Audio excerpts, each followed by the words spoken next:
आखिर क्यों भृगु ऋषि ने भगवान विष्णु को मारी थी छाती पर लात, जिसकी वजह से पूरा ब्रह्मांड हिल गया? ऐसी क्या वजह थी कि भृगु ऋषि को भगवान के खिलाफ ऐसा कदम उठाना पड़ा? और क्रोध में आकर माँ लक्ष्मी ने उन्हें कौन सा भयानक श्राप दिया? धर्म ग्रंथों के अनुसार महर्षि भृगु ब्रह्मा जी के मानस पुत्र है। उनकी पत्नी का नाम ख्याति है, जो दक्ष प्रजापति की पुत्री है। महर्षि भृगु सप्त ऋषि मंडल के एक ऋषि है। एक बार सरस्वती नदी के तट पर ऋषि मुनि एकत्रित होकर इस विषय पर चर्चा कर रहे थे कि ब्रह्मा जी, शिव जी और विष्णु जी में सबसे बड़े और श्रेष्ठ कौन है। ऋषियों में इस पर बहस छिड़ गई।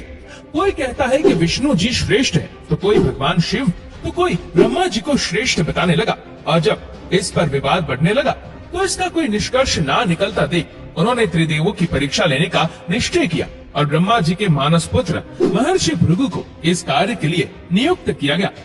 महर्षि भृगु सर्वप्रथम ब्रह्मा जी के पास गए। भृगु ऋषि ने ना तो ब्रह्मा जी को प्रणाम किया और ना ही उनकी स्तुति की।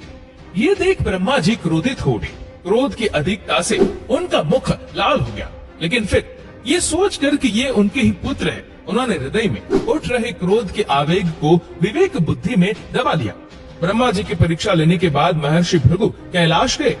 देवाधिदेव भगवान महादेव ने देखा कि भृगु आ रहे तो वह प्रसन्न होकर अपने आसन से उठे और उनका स्वागत करने के लिए अपनी भुजाएं फैला दी। किंतु उनकी परीक्षा लेने के लिए भृगु ऋषि उनका स्वागत अस्वीकार करते हुए बोले, महादेव, आप सदा वेदों और धर्मों की मर्यादा का उल्लंघन करते हैं। दुष्टों और पापियों को आप जो वरदान देते हैं, उनसे सृष्टि पर भयंकर संकट आ जाता है।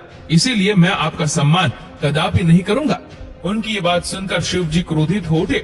उन्होंने जैसे ही त्रिशूल उठाकर उन्हें मारना चाहा, वैसे ही भगवती माँ सती ने कई प्रयास कर किसी तरह से उनका क्रोध शांत किया। इसके बाद भृगु ऋषि वैकुंठ लोक गए, जहाँ भगवान विष्णु का वास था। उस समय भगवान विष्णु देवी लक्ष्मी जी की गोद पर सिर रखकर लेटे हुए थे। भृगु ने जाते ही उनकी छाती पर तेज लात मार दी। भगवान विष्णु शीघ्र ही अपने आसन से उठ खड़े हुए और भृगु ऋषि को प्रणाम करके उनके चरण सहलाते हुए बोले, भगवान, आपके पैर पर चोट तो नहीं लगी? मुझे आपके इस शुभ आगमन का ज्ञान नहीं था, इसलिए मैं आपका स्वागत नहीं कर सका। आपके चरणों का स्पर्श तीर्थों को पवित्र करने वाला है। आपके चरणों के स्पर्श से मैं आज धन्य हो गया हूँ। भगवान विष्णु का ये प्रेम व्यवहार देखकर महर्षि भृगु की आंखों में आंसू बहने लगे। इसके बाद वह ऋषि मुनियों के पास लौट आए और ब्रह्मा जी, शिव जी और विष्णु जी के यहाँ के सभी अनुभव को विस्तार से बताया। उनका अनुभव सुनकर सभी ऋषि मुनि बड़े ही हैरान हुए और उनके सभी संदेह भी दूर हो गए। तभी से वह भगवान विष्णु को सर्वश्रेष्ठ मानकर उनकी पूजा अर्चना करने लगे।